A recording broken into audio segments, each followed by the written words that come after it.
Welcome to a new LinkedIn Live. I am Claudette Camilleri, Manager within Digital Services. With me I have Claudine Attard, our Director in Advisory, and Pamela Mamo, Director of PwC's Academy. Together we will be discussing how businesses today are navigating the skills revolution within a fast evolving landscape. With technological advancements reshaping industries at an unprecedented pace, the demand for new skills is outpacing traditional education systems. Claudine, why are organizations shifting more towards a skill-based structure? Okay, so what we're seeing now is what is being referred to as a skills revolution, Claudette.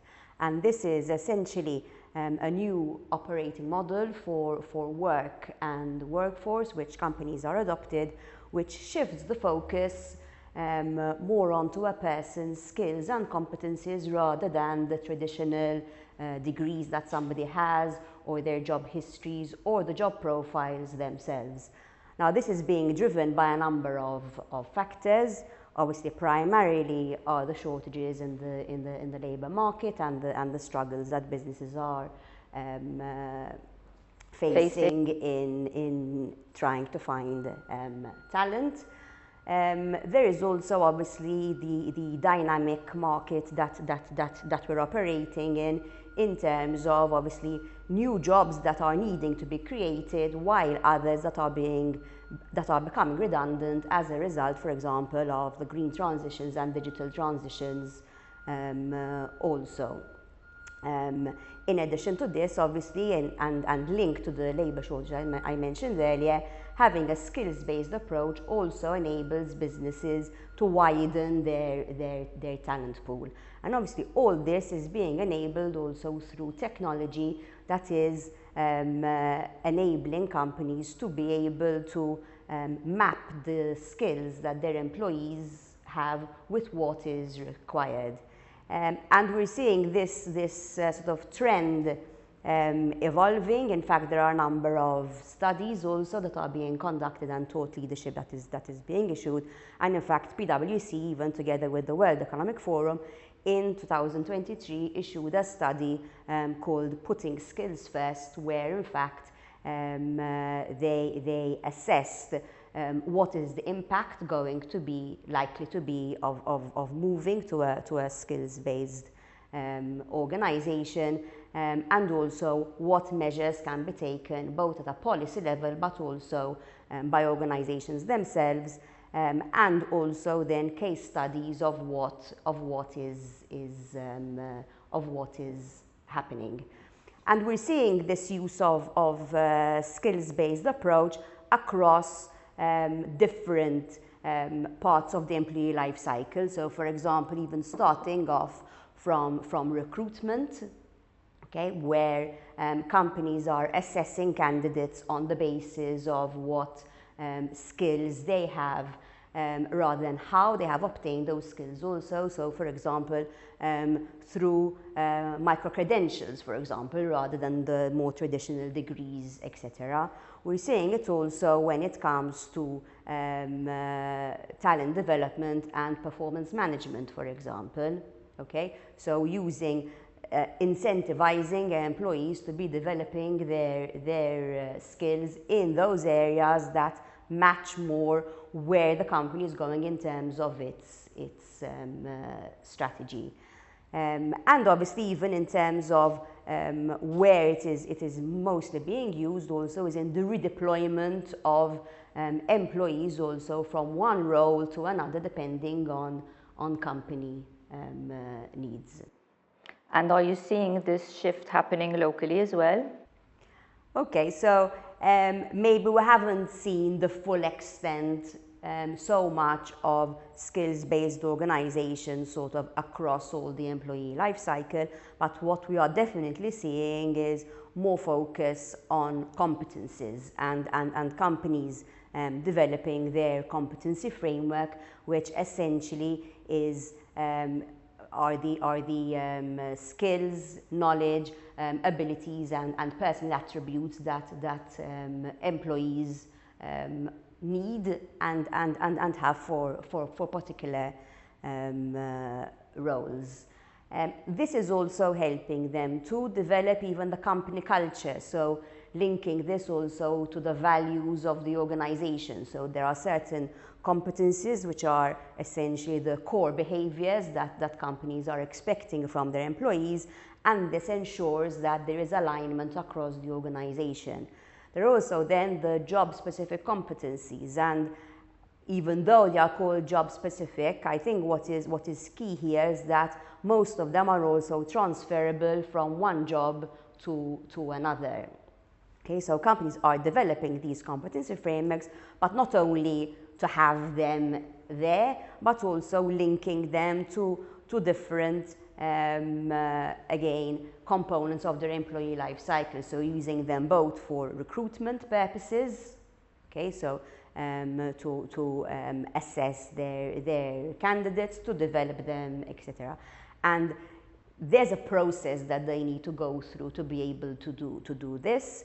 And what we're seeing even from our clients is them coming up with the competency frameworks, but then also ensuring that they are mapping the roles that they have within their organization to these competencies, then assessing their employees to determine what level they are at on these competencies, and then ensuring that they are developing learning journeys for their employees to be able to upskill them. And what this enables them to do is also to develop personalized learning journeys. Okay, as we know nowadays in everything, and even more so when it comes to HR practices, a one-size-fits-all no longer exactly exists. So what the competencies and the assessments related to competencies enable companies to do is then to develop a personalized learning experience to develop their employees. So we're moving from a more rigid structure where previously people filled roles according to their skills to a more fluid approach where employees are essentially bringing in like upskilling, a skill set. yes, yep.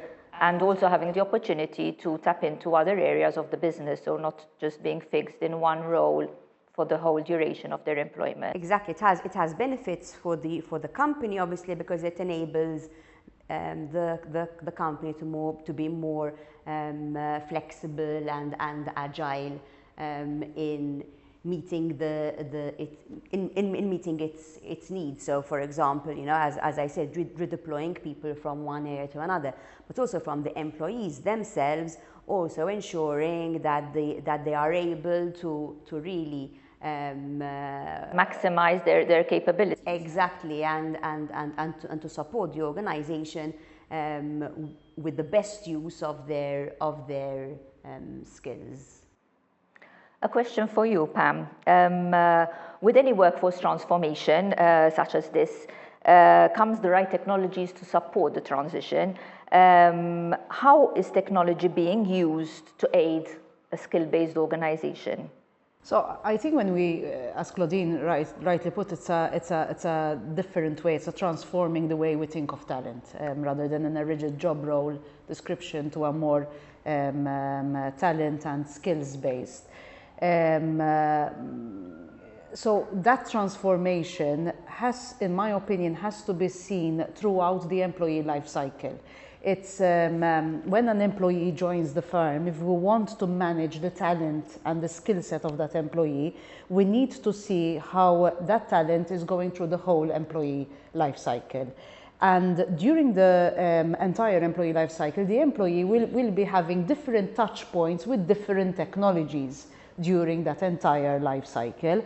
And when they are interacting with the different technologies during this life cycle, they are also generating millions of data points for us as HR and L&D to gather from. So here we're saying, as Claudine rightly mentioned before, from recruitment stage, we are interviewing, we are assessing and analyzing skill sets. We then go on to onboarding. There is where we're making sure that we are getting them up and running as fast as possible. So giving them the right technologies in terms of the skills that they are still requiring. Then we move on to the performance and talent management. There is where we give them the right learning opportunities to make sure, as Claudine was saying before, that they are covering the skills which will help us achieve our business objectives until the employee leaves. What skill set is the company now missing? Is the organization now missing? So all these are different touch points where technologies are required throughout the whole employee life cycle. I think it's gone were the days where we only assume that an employee is interacting with our main HR or L&D system. We have to appreciate that there is more technology, that the employee is leaving such data when it refers to skills. We are now even analyzing the collaboration technologies, the Google, the Microsoft, the Slacks of this world. We're also analyzing the talent and skills technologies platforms that we are using, and also then the employee experience platforms, so like the learning experience platforms and employee engagement platforms. So all these are different technologies which need to exist throughout the employee life cycle, and our role is to make sure that we are generating the right data from these technologies. Of course, the setup, I mean, the landscape, the technology landscape and the tools available out there is so massive that one needs to make sure that we are aligning our transformation and our technology with our people strategy and our learning strategy. I think that is the most important thing, because many of the times we go down to clients and we see that they do have technologies in place. It's just that they are not aligned with where we want to and how we want to measure the talent and the skill set of our people.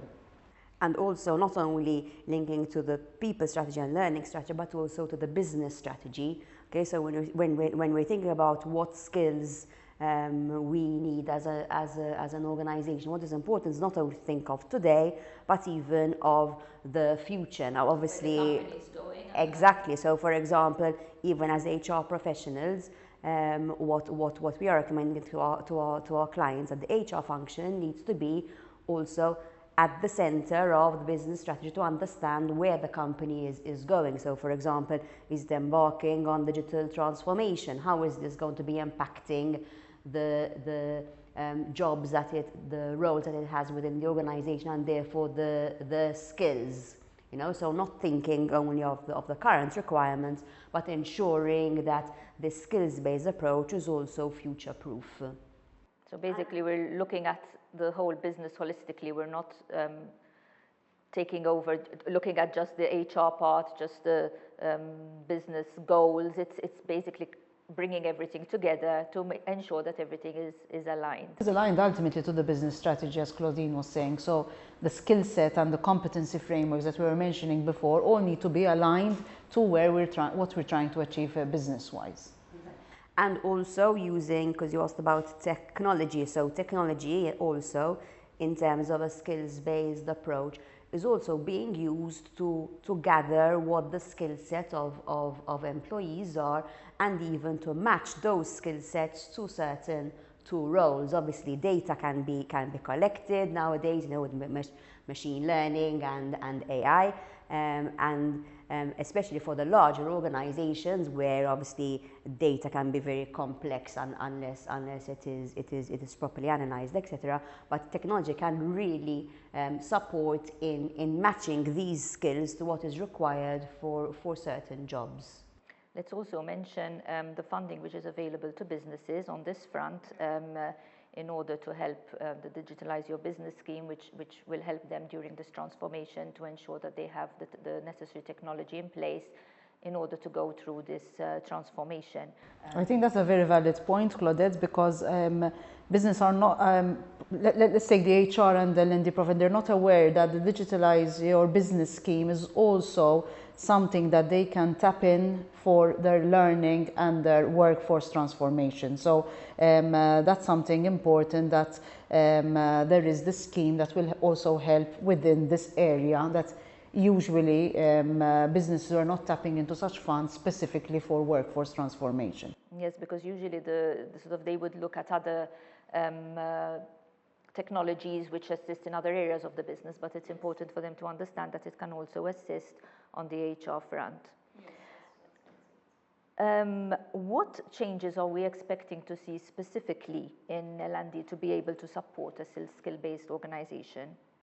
I think with the speed that a skill is becoming redundant because of all the skills revolution we're mentioning, a skill quickly becomes redundant. So when you're faced with this, definitely L&D have now a challenge. You can't remain in that reactive role where a business unit will tell you about a need, you go outsource that need or get that training content supplied. There's too much waiting time, and by that time the skill has become already redundant. So we're moving a lot away from a reactive approach in L&D to a more autonomous learner. So the L&D is now creating a structure, creating a strategy, creating processes where the learner can and make available to the learner content that the learner can process.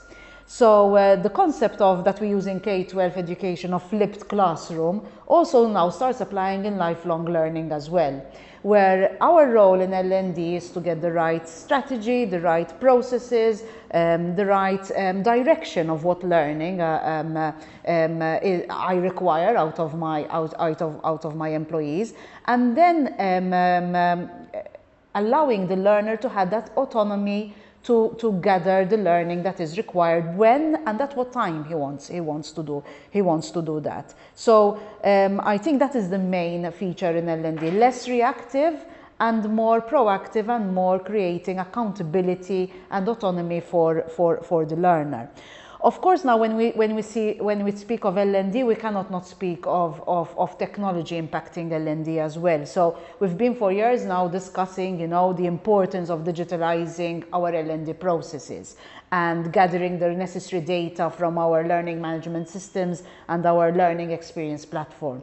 That quasi is now becoming a bit of a given.